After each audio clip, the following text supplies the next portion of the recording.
Oke, suara saya jelas nggak? Jelas, Pak. Jelas, Pak.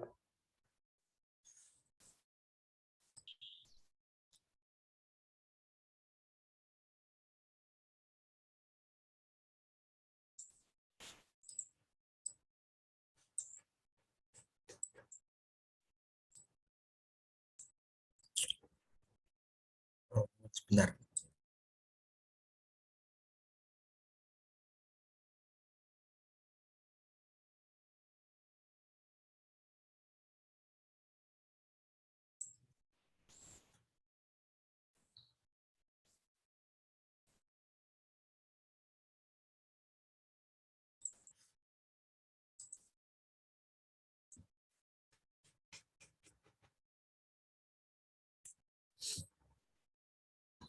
Oke, selamat pagi. Assalamualaikum warahmatullahi wabarakatuh. Waalaikumsalam warahmatullahi Waalaikumsalam wabarakatuh. warahmatullahi wabarakatuh. Waalaikumsalam warahmatullahi wabarakatuh. Setelah liburan lama, bagaimana? Ada yang masih di perantauan atau masih di kampung atau ada yang nggak mudik? Mana-mana, Pak. Di mana-mana. Oke, sebelumnya ya, selamat Idul Fitri untuk teman-teman yang merayakan. Mohon maaf lahir batin juga ya untuk semuanya. Hari ini kita akan melanjutkan materi di bahasa Inggris. Setelah kemarin UTS, kemudian beberapa materi di grammar, kemudian dan part of speech sudah saya berikan di mid semester, di awal semester. Sebentar ya, saya Oke, beberapa sudah saya berikan di awal semester. Untuk hari ini, mulai hari ini, mulai hari ini kita akan masuk ke bagian prakteknya. Jadi setelah kemarin kita bahas tentang part of speech dan sebagainya, hari ini kita masuk ke bagian praktisnya. Berhubung ini pertemuan pertama setelah UTS dan setelah libur Lebaran, maka untuk hari ini kita pemanasan dulu aja. Saya kasih materi dulu aja. Nanti apa sih yang akan kalian kerjakan setengah semester ke depan. Jadi saya kasih pengantarnya di sini nanti. Oke. Seperti yang kalian lihat di saya off cam aja. Oke. Seperti yang kalian lihat di Elma, topiknya adalah speaking out. Jadi sudah tahu kan, untuk beberapa pertemuan ke depan yang akan kita bahas adalah tentang how to speak well. Jadi bagaimana kalian bisa ngomong dalam bahasa Inggris itu dengan baik dan benar. Nggak harus lancar, 100% lancar, tapi at least kalian bisa menguasai lah sedikit-sedikit bagaimana cara ngobrol, bagaimana cara ngomong dengan bahasa Inggris yang baik dan benar itu seperti apa. Oke, sebelumnya nanti di sini saya akan kasih dua materi. Pertama adalah speaking, how to be a good speaker. Kemudian yang kedua adalah how to make a good presentation and how to be good presenter. Jadi bagaimana menjadi seorang pembicara, menjadi seorang public speaker, tetapi kalau dalam konteks kalian mungkin nanti bagaimana kalian bisa ngomong, bisa speaking itu dengan baik dan benar, entah itu nanti dalam konteks short conversation maupun dalam konteks public speaking. Jadi at least kalian tahulah kiat-kiatnya seperti apa. Oke.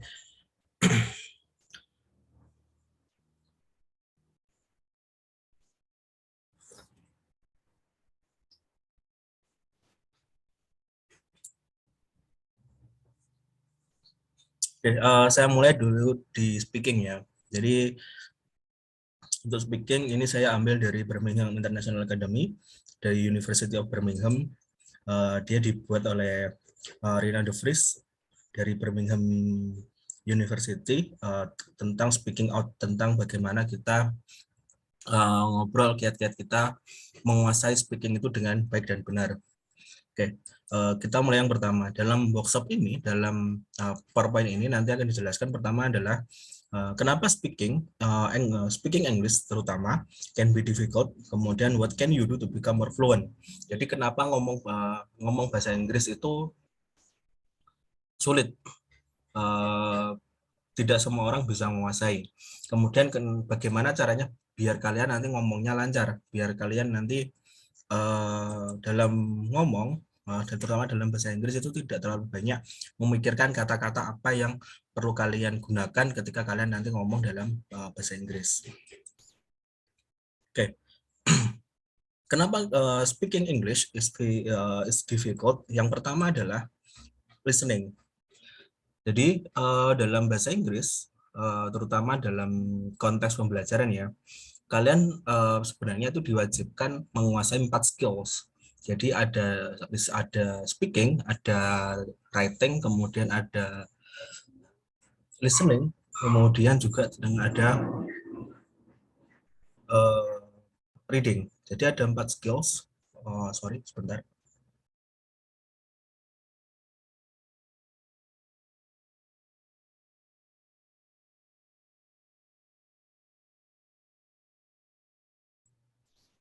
Jadi basically dalam bahasa Inggris itu ada 4 skill yang sebenarnya harus kalian kuasai.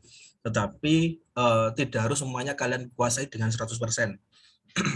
Saya mulai dulu dari pembagian dulu ya. Tadi kan ada 4 skills, tetapi dalam pembagiannya di bahasa Inggris itu biasanya dibagi menjadi 2 hal. Pertama adalah productive skills, yang kedua adalah receiving skills. Jadi ada namanya productive skills, ada namanya receiving skills. Productive skills itu adalah keahlian atau kemampuan dalam skills bahasa Inggris berkaitan dengan bagaimana kalian bisa mengungkapkan sesuatu, bagaimana kalian bisa menghasilkan sesuatu dalam berbahasa. Nah, productive skills dalam bahasa Inggris itu ada writing dan juga ada speaking. Jadi apa yang kalian ucapkan, kemudian apa yang kalian tulis itu namanya dalam bahasa Inggris sebagai productive skills, sebagai skill produk, sebagai hasil dari kalian berkomunikasi, hasil dari kalian berbahasa. Nah, kemudian ada namanya receiving skills. Nah, receiving skills ini adalah yang 2 sisa, yaitu listening dan reading. Jadi reading, membaca, dan listening, mendengarkan itu adalah bagian dari receiving skills, bagian dari kemampuan kalian menerima informasi. Jadi membaca dan mendengarkan itu adalah bagian kalian menerima informasi dari berbagai sumber. Kalau reading otomatis dari buku, kemudian listening kalian dapat dari radio misalnya, atau TV, atau podcast dan sebagainya. Jadi itu namanya receiving skills. Kemudian apakah kalian harus menguasai semuanya? Basically ya. Jadi semuanya harus dikuasai, tetapi apakah harus 100% semuanya? No, kalian bisa fokus pada hal-hal tertentu saja. Kalian mau fokus kemana? Kalian mau fokus ke public speaker, maka otomatis kalian harus menguasai speaking and listening sebagai bagian dari productive and receiving skills yang saling berkaitan. Kemudian kalau kalian cuma mau sebagai penulis, maka fokus kalian adalah di writing and reading. Jadi 2 hal itu yang perlu kalian kuasai. Sisanya itu tidak perlu kalian kuasai 100%. Bisa 50-75%, nggak harus 100. Saya sendiri, terutama bukan saya ya, jadi gini, bukan saya saja ya. Jadi kalau kalian lihat di orang-orang yang belajar di bahasa Inggris, entah itu sebagai guru, dosen, maupun belajar bahasa Inggris secara murni, itu tidak semuanya mereka menguasai bahasa Inggris. Skills bahasa Inggris itu 100%. Pasti ada poin di mana mereka tidak bisa menguasai itu 100%. Contohnya saya di bahasa Inggris, saya jarang ngomong pakai bahasa Inggris kan, karena itu bukan keahlian saya gitu loh. Saya bisa ngomong bahasa Inggris, tapi mungkin levelnya antara 50-75%. Tidak bisa sampai 100%, tetapi bagian saya, keahlian saya itu adalah di writing and reading. Jadi kalau kalian ngomong writing and reading di saya, itu saya bisa menguasai 100%, tetapi ketika sekalian bicara tentang speaking and listening dengan saya, mungkin ya sekitar 75%. Makanya kalau kalian lihat ya, Saya jarang ngomong pakai bahasa Inggris karena yang pertama memang saya tidak terlalu menguasai speaking. Kedua, karena yang saya ajar adalah bukan native, bukan mahasiswa bahasa Inggris, tetapi kalian hanya mendapatkan mata kuliah ini kan 1 semester.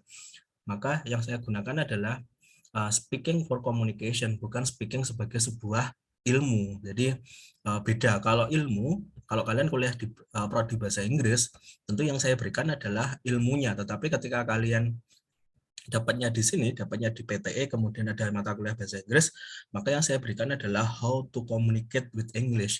Jadi bagaimana kalian bisa berkomunikasi dalam bahasa Inggris, baik lisan maupun tulisan. Oke, kembali lagi ke topik ya. Kenapa dalam bahasa Inggris difficulty yang paling susah itu listening? Pertama adalah dalam conversation itu poinnya adalah 50-50. Maksudnya gimana? 50 kalian berbicara, 50 kalian mendengarkan. Jadi ketika 50-50 ini tidak berjalan dengan baik, salah satunya saja tidak berjalan dengan baik, maka otomatis kalian tidak akan mendapatkan informasi apa-apa. Jadi misal conversation-nya kalian bagus, speaking kalian bagus 50, tetapi listening kalian di bawah 50, ya sama aja bohong gitu loh. Kalian bisa ngomong tetapi kalian tidak bisa mendapatkan informasi apa yang dibicarakan gitu loh. Kayak ngomong, saya ngomong A, kamu nangkapnya B. Terus nanti hasilnya adalah C. Itu kan nggak masuk akal gitu loh. Makanya terutama di listening ya, listening itu sangat sulit, terutama dalam bahasa Inggris. Kenapa? Saya sendiri aja di listening itu juga nggak terlalu bagus. Karena ya kalau kalian dengarkan saya ngomong bahasa Inggris mungkin sedikit banyak ngerti. Tapi ketika yang ngomong itu native, yang ngomong itu orang asli, entah itu orang Amerika atau entah itu orang Inggris, atau jangan jauh-jauh deh, taruhlah orang Malaysia ngomong bahasa Inggris, pasti kalian juga akan ribet. Meskipun orang Malaysia kalau ngomong bahasa Inggris juga logatnya hampir sama dengan kita. Jadi kadang mereka natif itu, orang-orang asli itu ngomongnya mereka terlalu cepat. Mereka temponya itu sangat cepat daripada kita yang temponya mungkin cenderung agak lambat gitu loh. Kalau temponya agak lambat, kita masih bisa mendengar, masih bisa menangkap informasinya. Tapi ketika temponya sudah dinaikkan sedikit aja, kadang kita kesulitan untuk mendengarkan informasinya apa yang ingin disampaikan. Maka sekali lagi di listening itu sangat penting kalian menguasainya. Kemudian ya ini, if you don't understand what somebody is saying, it's difficult to reply. Jadi ketika kalian tidak mengerti apa yang diucapkan orang, maka sangat sulit bagi kalian untuk mengerti apa yang sedang sulit bagi kalian untuk menjawab pesan yang disampaikan oleh orang lain. Nah, ini berkaitan dengan apa? Pertama adalah decoding, individual word and main message. Jadi bagaimana decode itu, bagaimana kode-kode dalam bahasa itu ada di otak kalian. Jadi saya kasih informasi dulu ya. Jadi dalam bahasa Inggris atau dalam bahasa secara umum kita ada namanya psycholinguistic. Nah, psycholinguistic ini adalah bagaimana kita berkaitan dengan bagaimana bahasa itu diperoleh, bagaimana bahasa itu diproduksi. Nah, psycho itu bukan psikis ya, bukan mental, tapi psycho itu berkaitan dengan apa yang ada di kepala kalian, atau bahasa kasarnya bukan bahasa kasar sih, memang ini bahasa resminya, yaitu bagaimana hubungan antara bahasa dan otak.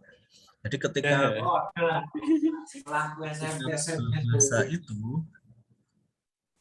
ketika bahasa itu diolah di otak, kemudian menghasilkan produk, yaitu produknya adalah speaking dan writing. Kalian dapatnya dari reading dan listening, itu receivingnya, dan itu diolah di otak. Ada bagian-bagian otak yang dapat mengolah dan memperoleh bahasa.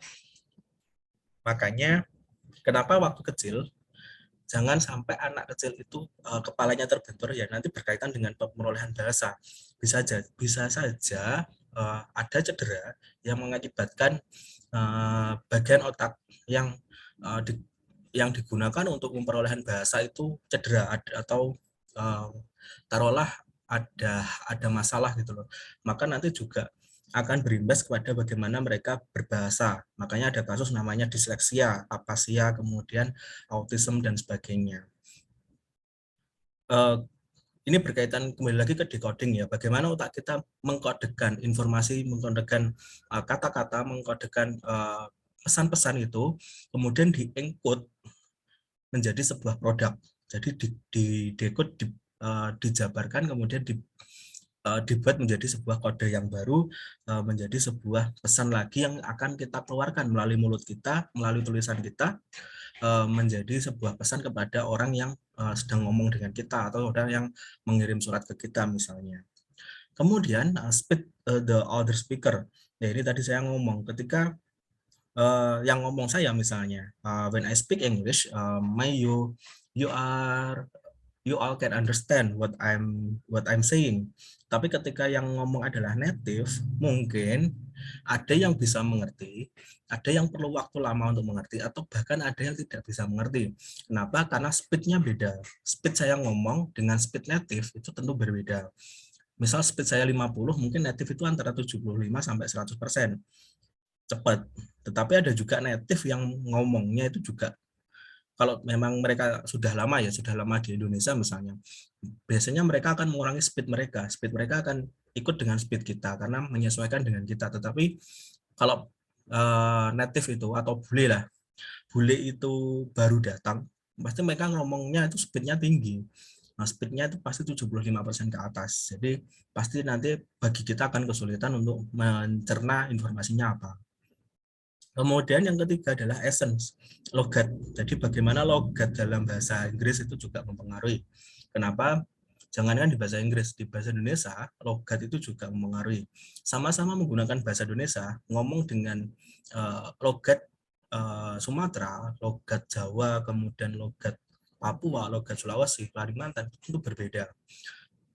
Intinya sama, yang ingin disampaikan sama, tetapi karena logatnya berbeda, otomatis kita perlu waktu untuk memprosesnya. Sama di bahasa Inggris.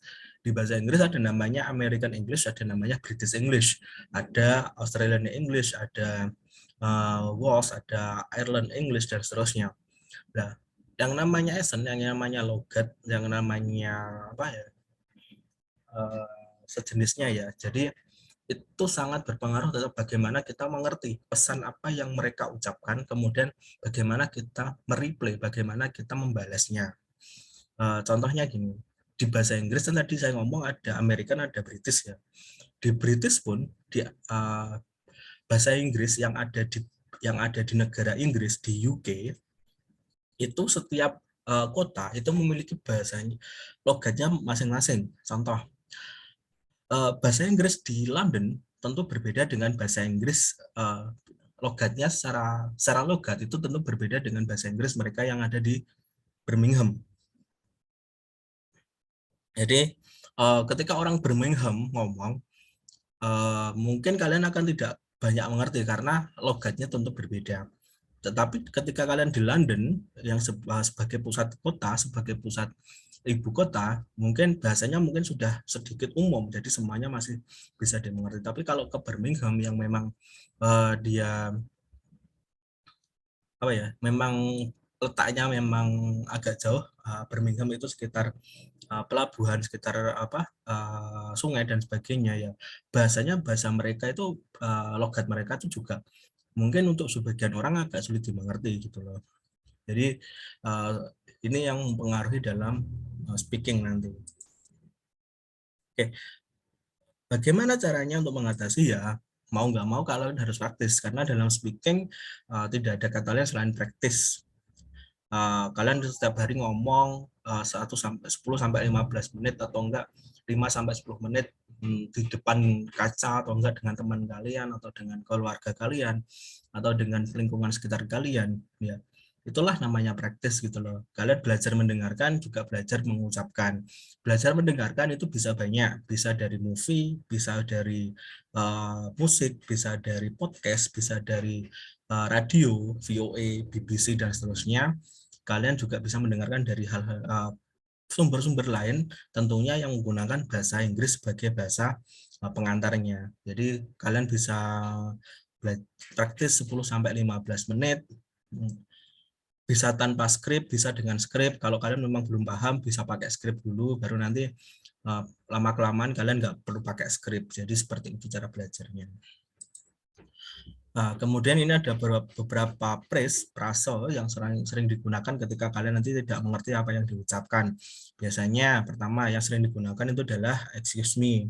Jadi ketika saya ngomong bla bla bla kamu tidak mengerti apa yang saya ucapkan, kalian bisa ngomong sorry, excuse me atau pardon me dan seterusnya. Kemudian ada do you mean, kemudian I'm sorry I didn't understand that. Jadi kata-kata inilah yang sering digunakan ketika kalian tidak mengerti apa yang diucapkan oleh orang lain. Jadi dengan kata-kata ini maka saya misalnya kalian ngomong dengan saya, kalian pakai kata ini, maka saya mau nggak mau harus mengulang perkataan saya dengan sedikit perubahan frase agar kalian mengerti apa yang saya ucapkan. Kemudian difficulty yang kedua adalah vocabulary.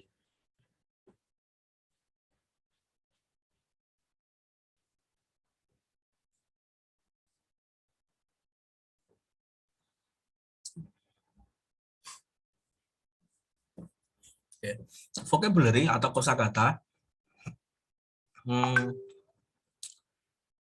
bisa dikatakan sulit, bisa dikatakan mudah juga, tergantung bagaimana kalian menguasainya. Jadi kalau kalian benar-benar sudah kalian punya kosakata dalam bahasa Inggris itu banyak, otomatis nanti dalam ngomong itu juga akan semakin lancar. Tapi kalau kosakata kalian itu juga terbatas, maka pasti nanti ngomongnya juga akan terbata-bata. Ngomongnya juga akan sedikit putus-putus, nggak langsung gimana nggak langsung terus ngomongnya. Jadi kosakata itu yang tadi saya ngomong relatif karena setiap orang penguasaan kosakata setiap orang itu berbeda-beda. Contohnya di sini ketika kosakata kalian kurang nanti juga akan kata what I mean is ada jeda. Jadi ada jedanya ketika kalian ngomong pakai bahasa Inggris ketika kosakata kalian kurang. Jangankan bahasa Inggris ya, di bahasa Indonesia kadang kita juga jeda ya. Seperti saya ngomong tadi ada kenapa? Karena tentu konsepnya berbeda. Maksudnya gimana? Ketika saya ngomong dengan teman saya, teman sebaya saya, maka akan lebih lancar karena bahasa yang digunakan itu adalah bahasa yang informal. Tetapi ketika saya ngomong di depan kalian sebagai mahasiswa saya, maka bahasa yang saya gunakan itu adalah mix antara formal dan informal. Kenapa saya nggak pakai full formal? Karena pasti kalian akan bosen kalau saya pakai bahasa full formal. Tetapi ketika saya menggunakan bahasa yang mix, ya saya bisa ngeblend dengan kalian gitu loh. Jadi di satu sisi saya bisa menggunakan bahasa saya yang formal, di satu sisi kalian juga merasa tidak sedang digurui, tetapi sedang belajar bersama, maka saya menggunakan bahasa yang mix saja. Kemudian ketika saya ngomong dengan dosen yang lain, ketika saya ngomong dengan Kaprodi misalnya, atau dengan Pak Rektor misalnya, dan seterusnya, maka bahasa yang saya gunakan adalah otomatis bahasa yang sangat-sangat formal. Nggak mungkin saya pakai bahasa yang mix atau bahkan informal. Makanya kadang apa yang sering kita pakai itu yang akan menempel di otak kita, karena saya sering menggunakan bahasa yang informal atau bahasa yang mix tadi, maka ya terkadang ngomong saya juga mix gitu loh, meskipun yang saya hadapi itu adalah dosen-dosen yang lain atau misalnya dengan mereka yang punya jabatan lebih tinggi, tapi saya usahakan ya saya menggunakan bahasa yang sangat formal ketika ngomong dengan mereka, meskipun nanti ngomongnya juga tidak akan lancar. Sama dalam bahasa Inggris. Dalam bahasa Inggris ya, kalau kalian tidak mau praktis, tidak mau belajar, tidak mau menghafal kosakata-kosakata yang baru juga, ya itu tadi, kalian pasti juga nanti akan kesulitan untuk ngomong dalam bahasa Inggris. Vocab itu banyak kok. Kalian di vocab, kalau kalian nggak mau hafal kan, sebenarnya kalau kalian mau menguasai vocab itu bisa saja dengan membaca dan mempraktekkan. Jadi dibaca, dipraktekkan, otomatis nanti akan tersimpan di otak kalian vocabulary-nya seperti apa.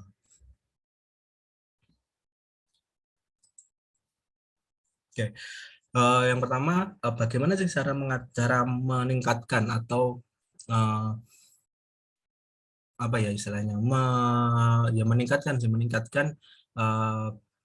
vocab kalian, kosakata kalian. Yang pertama adalah learn new vocabulary and revise regularly. Jadi bagaimana kalian nanti bisa belajar vocab-vocab yang baru, kalian belajar, praktekkan, kalau salah direvisi. Jadi intinya seperti itu.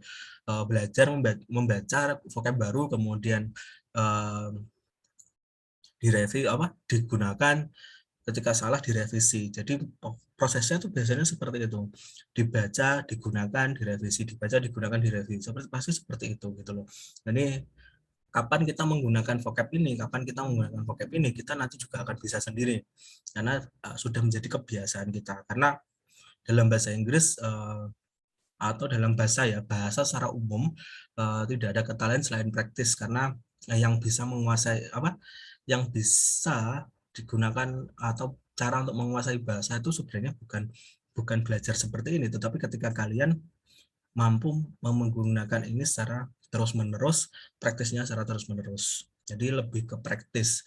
Jadi kalau kalian sering berpraktek menggunakan bahasa Inggris, apapun kondisinya, maka otomatis nanti vocab kalian di kosakata kalian otomatis juga akan meningkat. Oke, kemudian use a filler, give you time to think. Jadi ada beberapa filler, beberapa hal yang bisa digunakan untuk misalnya untuk berpikir kosakata apa yang perlu saya gunakan ketika saya ngomong. Kemudian rephrase, use word you do know.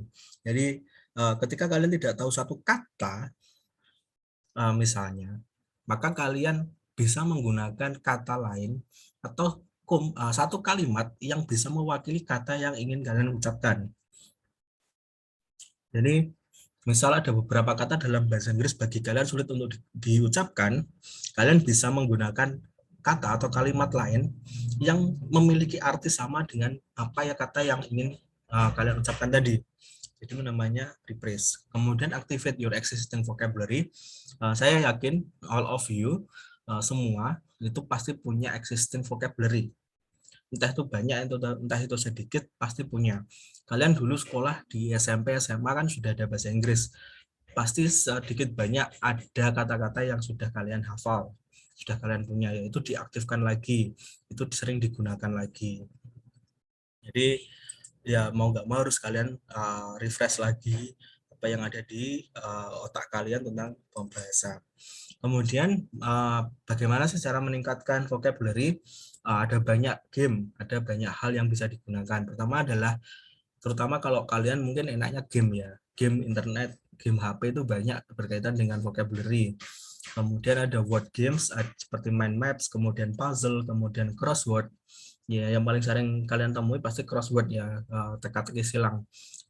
Kelihatannya sepele, kalau dilihat dia itu game killing time. Maksudnya killing time itu apa? Killing time itu adalah game yang memang digunakan untuk menghabiskan waktu itu loh, wasting time. Tapi sebenarnya secara ilmu di crossword itu kita juga belajar bagaimana kita mendapatkan kosakata-kosakata baru yang memiliki arti kurang lebih sama dengan kosakata yang mungkin kita sudah miliki. Jadi bagaimana di crossword itu ada banyak hal. Misal ada kata-kata yang mungkin artinya ini, ketika kita punya maksud artinya ini, tetapi pas dimasukkan ke dalam kotak itu tidak pas. Maka kita perlu pakai kosakata lain yang memiliki arti yang sama. Sama juga di bahasa Inggris. Di bahasa Inggris satu kata itu bisa banyak banget kata-kata yang bisa digunakan. Jadi tergantung konteksnya seperti apa dan situasinya seperti apa. Kemudian difficulty yang ketiga itu adalah grammar. Jadi ya ini bukan hanya kalian aja yang jadi problem ya. Jadi hampir semua pembelajar bahasa itu pasti juga nanti, terutama bahasa Inggris ya, pasti stuck di grammar. Karena kenapa? Grammar itu istilahnya kalau di matematika adalah formulanya. Jadi kalau bukan di matematika ya. Jadi grammar itu kalau dalam sekolah itu adalah matematikanya, mata pelajaran matematika. Jadi mata pelajaran matematika di bahasa Inggris itu diibaratkan sebagai grammar. Kenapa? Karena di grammar itu semuanya pasti gitu loh. Mau kalian pakai A, B, C, D, E, formulanya itu pasti seperti itu.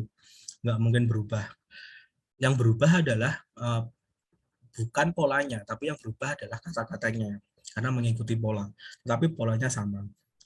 Sama seperti di matematika. Di matematika kan kalau kita ngomong perhitungan, pasti kan ada pola yang sudah sering digunakan. Ya polanya seperti itu, pasti perkalian, kemudian penjumlahan, kemudian pembagian, kemudian pengurangan. Itu urutan itu, saya lupa itu benar apa salah ya. Yang jelas urutan-urutan itu pasti digunakan terus, nggak mungkin diubah. Misal ini dikurangi dulu, baru dijumlahkan, baru dibagi, baru dikali. Nggak mungkin seperti itu. Pasti urutannya dari yang paling besar dulu sampai yang paling kecil. Jadi dikalikan dulu, ditambah. Saya lupa dibagi dulu apa dikurang dulu ya. Yang jelas yang paling terakhir itu adalah yang paling kecil kemungkinannya untuk dilakukan. Jadi sama di grammar. Grammar itu juga seperti itu. Karena polanya juga semuanya sama gitu loh. Tinggal kalian bagaimana menggunakannya. Jangankan kalian, saya saja itu biasanya di grammar itu juga agak kesulitan karena setiap hal itu punya pola sendiri-sendiri. Dan saya itu juga sulit untuk mengingat satu sama lain. Makanya ya saya mengatasinya dengan apa? Dengan membaca. Mau nggak mau kita harus juga membaca. Oke. Kemudian grammar. Ketika kita ngomong grammar, jangan takut untuk membuat kesalahan dalam ngomong. Jadi jangan takut salah untuk ngomong. Because you are learners. Kalian adalah pembelajar, bukan expert, bukan orang yang sudah ahli dalam bahasa Inggris. Beda dengan mereka yang menggunakan bahasa Inggris sebagai bahasa kedua. Jadi dalam konteks bahasa Inggris itu ada dua hal. Pertama adalah English as a second language, kemudian ada English as a foreign language. Jadi ada bahasa Inggris sebagai bahasa kedua, ada bahasa Inggris sebagai bahasa asing. Di kita, di Indonesia, bahasa Inggris itu adalah bahasa asing, bukan bahasa kedua. Karena bahasa kedua kita adalah bahasa Indonesia. Kenapa? Karena bahasa pertama kalian itu adalah mother tongue kalian, itu adalah bahasa daerah kalian. Nah, jadi mau kalian dari manapun, bahasa daerah itu adalah mother tongue kalian, bahasa pertama kalian. Terus kemudian kalian di sekolahan ngomong pakai bahasa Indonesia, itu namanya bahasa kedua. Kemudian bahasa Inggris itu masuk ke dalam foreign language, masuk ke dalam bahasa asing. Jadi kenapa dinamakan bahasa asing ya karena kita masih belajar menggunakan gitu. Kalau tidak ada apa? Kalau second language, kalau bahasa Inggris itu sebagai second language, mungkin pembelajarannya nggak akan seketat ini untuk bahasa Inggris gitu loh. Tapi karena kalian foreign language, maka diajarkanlah sedetail mungkin tentang bahasa Inggris itu seperti apa. Jadi jangan takut membuat salah karena kalian masih belajar, maka kalian masih bisa membuat salah. Tetapi kalau kalian nanti sudah ekspor, minimalkan kesalahan itu. Tapi karena kalian masih belajar, separah apapun kesalahan kalian, ya itulah waktunya kita untuk belajar memperbaiki. Jadi di sini kita belajar memperbaiki apa yang salah itu, bukan menjudge kalian salah, bukan, tapi memperbaiki apa yang salah menjadi yang lebih baik. Oke, bagaimana? Ya sekali lagi semuanya sama, praktis. Grammar dan vocab itu bisa ditingkatkan dengan reading. Yaitu ada kuncinya ya. Literally kunci ya. Reading is the key of learning. Jadi kunci dalam belajar itu adalah reading. Kita membaca itu adalah bagian dari belajar apapun itu. Tidak hanya dalam bahasa Inggris, tetapi semua. Ketika kalian mau membaca, maka secara tidak langsung kalian juga akan mengimprove apa yang ada di otak kalian, terutama dalam bahasa Inggris. Makanya kalau saya misalnya, saya lebih prefer sebenarnya kalau kalian writing itu adalah handwriting, bukan typing. Kenapa? Kalau handwriting, menulis tangan itu jauh lebih bisa disimpan di otak kalian daripada dengan typewriting. Karena di typewriting kalian bisa copy paste, tapi di handwriting kalian tidak akan bisa copy paste. Mau nggak mau kalian harus nulis, kalian harus mengeja. Jadi secara tidak langsung kalian nanti juga akan bisa menghafal vocab-vocab itu. Jadi kalau saya dulu di writing nggak boleh pakai typewriting. Jadi saya dulu di writing pasti semuanya handwriting, nulis tangan, nggak mungkin pakai type.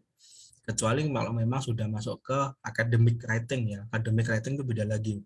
Di academic writing kita ngomong jurnal, kita ngomong penelitian, tapi di writing-writing awal karena dasar, maka yang diberikan biasanya adalah handwriting. Jadi menulis cerita itu pun harus pakai handwriting, pakai tangan, terus pakai tangan, nggak boleh diketik.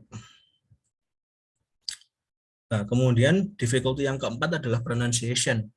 Ya, ini difficulty yang sebenarnya ada sebagian yang sudah bisa hampir sama dengan apa yang ada di bahasa Indonesia. Jadi pengucapannya mungkin sebagian ada yang ada di beberapa Indonesia di bahasa Indonesia ya. Kalau kita ngomong pronunciation maka itu berkaitan dengan bagaimana bibir kita, bagaimana gerak wajah kita ketika ngomong. Kata-kata I, you, kemudian kemudian o tentu berbeda pengucapannya di bahasa Indonesia, tetapi kadang ada bahasa Inggris yang kata-kata atau a itu dibaca tetap a, bukan I atau i tetap dibaca i, bukan I, dan seterusnya. Ya, Oke, kemudian bagaimana mengimprove-nya? Ya sama, semuanya adalah berawal dari listening, practice, and practice. Jadi belajar mendengarkan, belajar mempraktekkan. Semuanya itu belajar bagaimana kita mempraktekkan apa yang sebenarnya perlu kita pelajari. Oke, kemudian difficulty yang kelima itu adalah confidence. Oke, ini problem terutama di Indonesia ya, berkaitan dengan confidence, kepercayaan diri. Jadi terkadang kita kesulitan untuk percaya diri ngomong sebagai public speaker, sebagai kita ngomong conversation, kita kurang percaya diri ketika ngomong. Ini perlu dilatih juga. Bukan kalian saja ya, kadang saya juga confidence saya itu juga nggak terlalu bagus gitu loh. Saya bisa confidence di depan kalian, belum tentu saya confidence juga ketika saya ngomong di forum, ketika saya ngomong di sebuah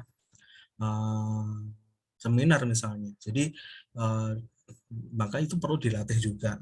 Melatihnya gimana ya? Sering-sering ikut konferensi, sering-sering ikut seminar dan sebagainya, sering-sering diskusi dengan semua hal, semua orang gitu. Jadi confidence kita otomatis nanti juga akan meningkat juga.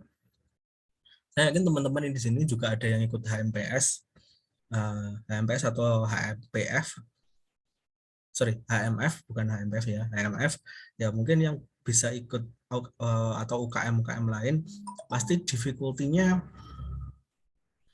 pasti confidence-nya juga akan meningkat gitu loh, karena kalian sudah sering berhadapan dengan orang-orang yang penting. Kemudian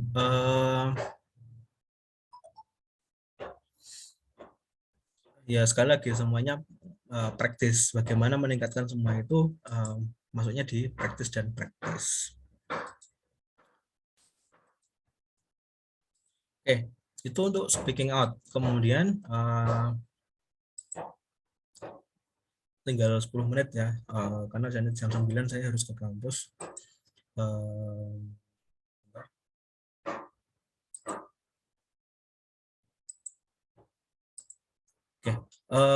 Next kita masuk ke how to be good a presenter. Jadi ketika kita sudah menguasai speaking dengan baik, maka bagaimana kita menjadi seorang presenter yang baik, bagaimana kita membuat a good presentation.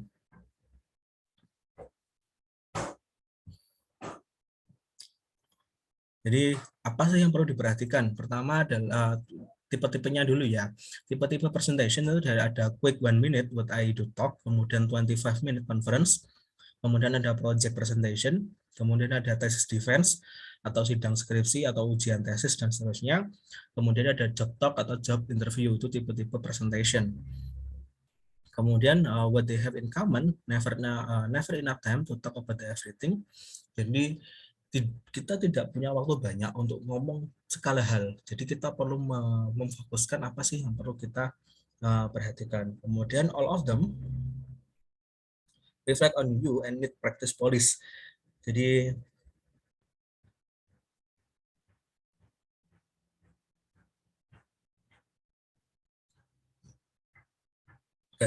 Jadi semuanya itu kembali pada kita, bagaimana kita memerlukan praktisnya, kemudian kita bagaimana memerlukan praktek-prakteknya, itu juga apa sih yang perlu kita pelajari. Kemudian fokus on clear goal and message.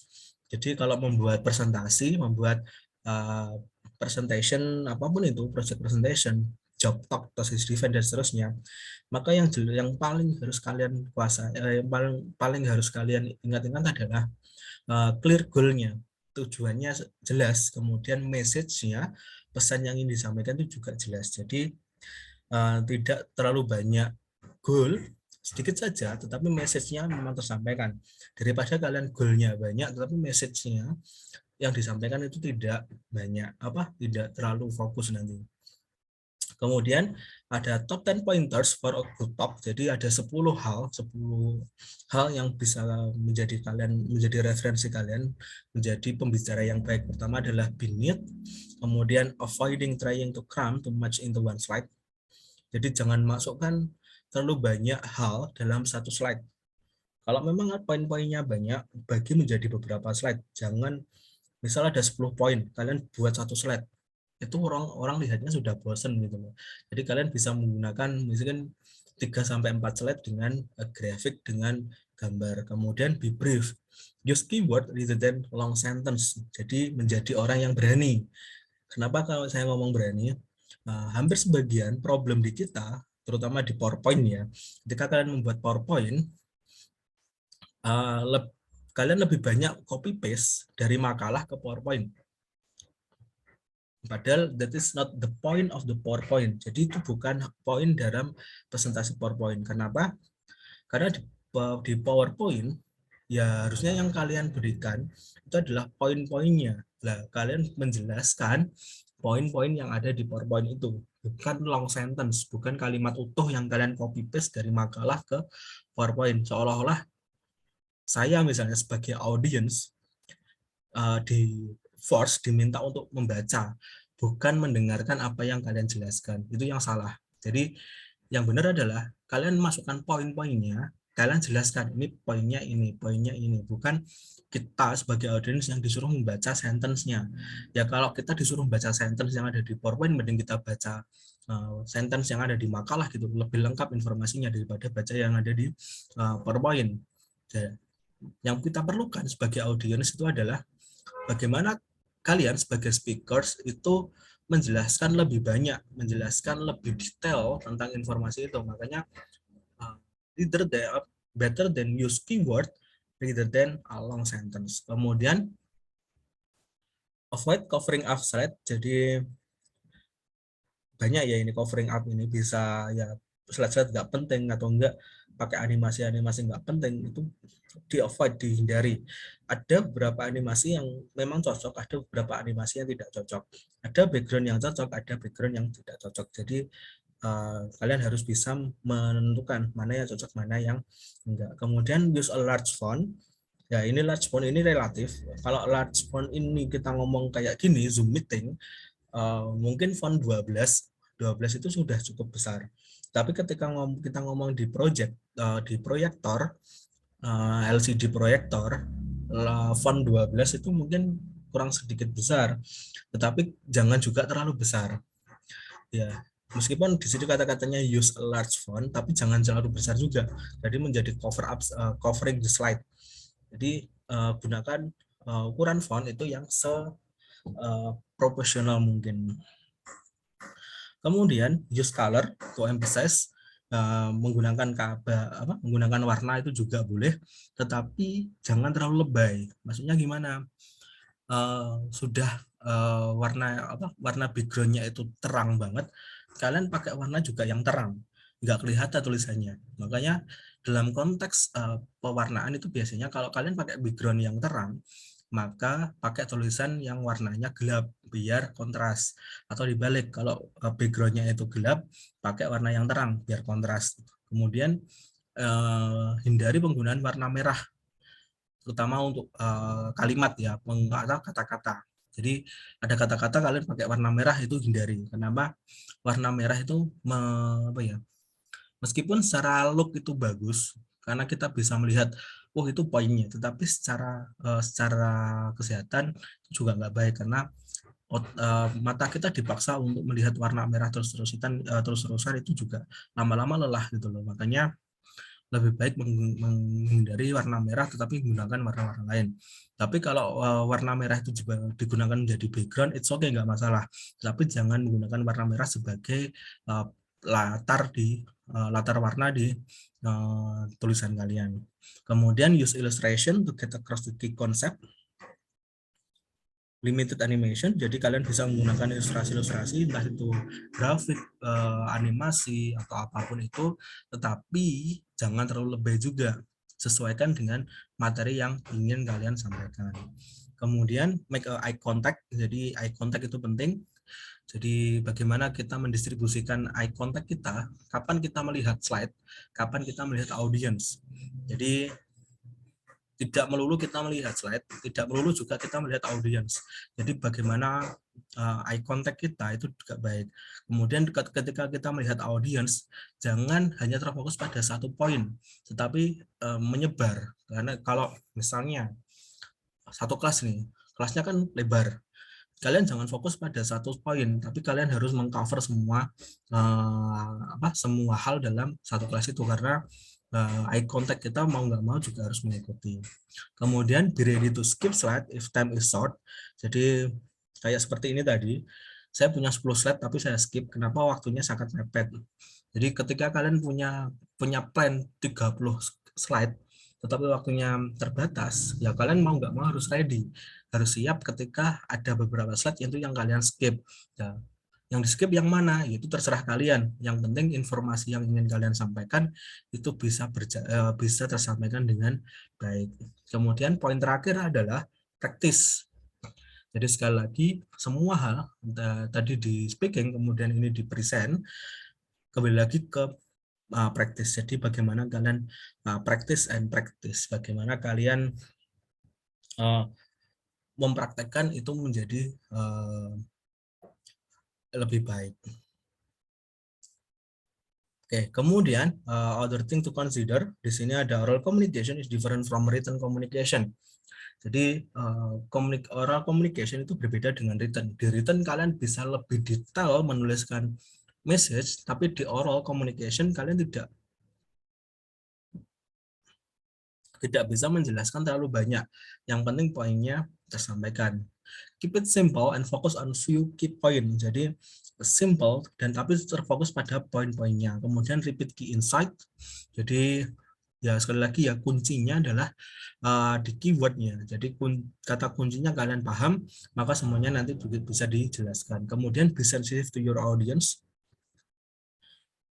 Jadi setiap audience, setiap penonton, setiap orang yang menonton presentasi kita itu punya pola tersendiri dalam menangkap informasi.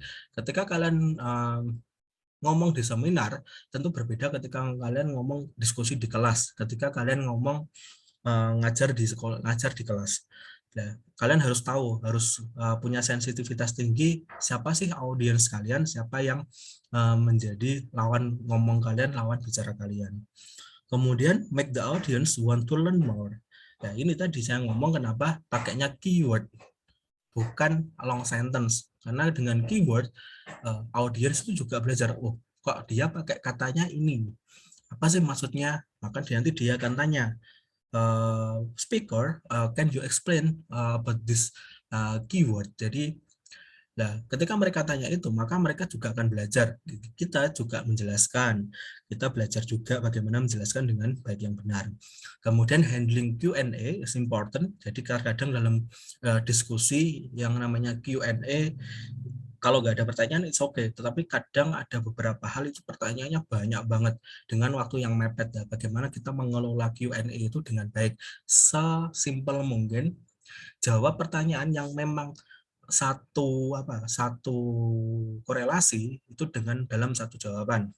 Misal soalnya ada 5 pertanyaan, tetapi 5 pertanyaan ini saling berkorelasi satu dengan yang lainnya. Maka kalian bisa menjawabnya dengan saling berkaitan, tidak jawab satu-satu. Misal nomor 1, nomor 2, nomor 3, nomor 4, nomor 5, enggak. Kalian bisa menjawabnya langsung 5 sekaligus kalian jawab. Oh, ini jawabannya ini sekaligus menjawab nomor ini. Jadi tidak harus kalian jelaskan satu-satu.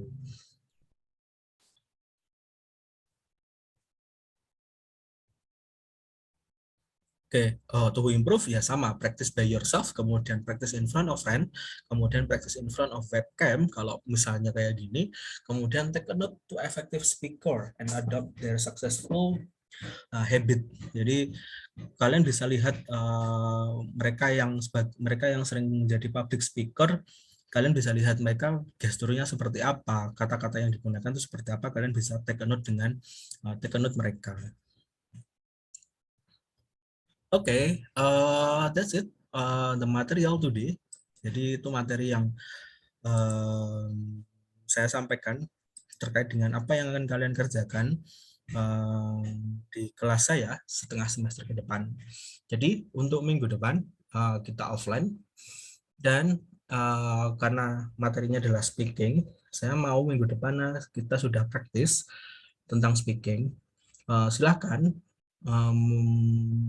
membuat materi speaking, bisa presentasi, bisa short conversation, materinya bebas.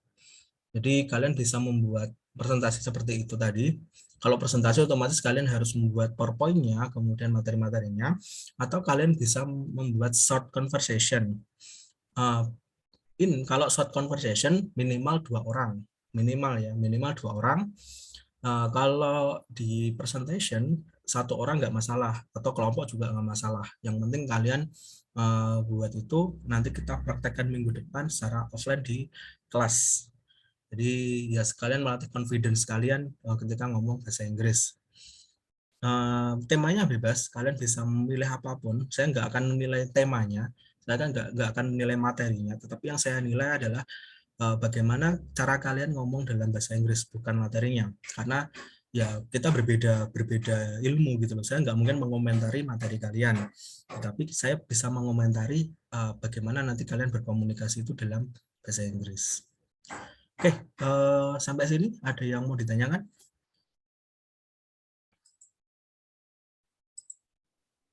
Tidak, Pak.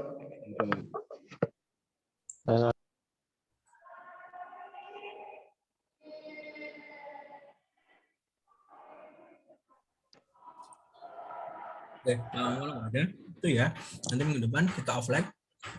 Silakan disiapkan, nanti mulai masuk karena sudah praktis ya, mungkin nanti masuknya 7:30, karena kalau masuk jam 8 nggak mungkin cukup waktunya. Oke, itu dulu untuk hari ini.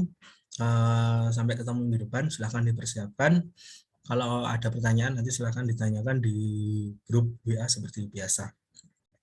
Oke, saya tutup. Terima kasih. Selamat pagi. Selamat melanjutkan aktivitas. Assalamualaikum warahmatullahi wabarakatuh.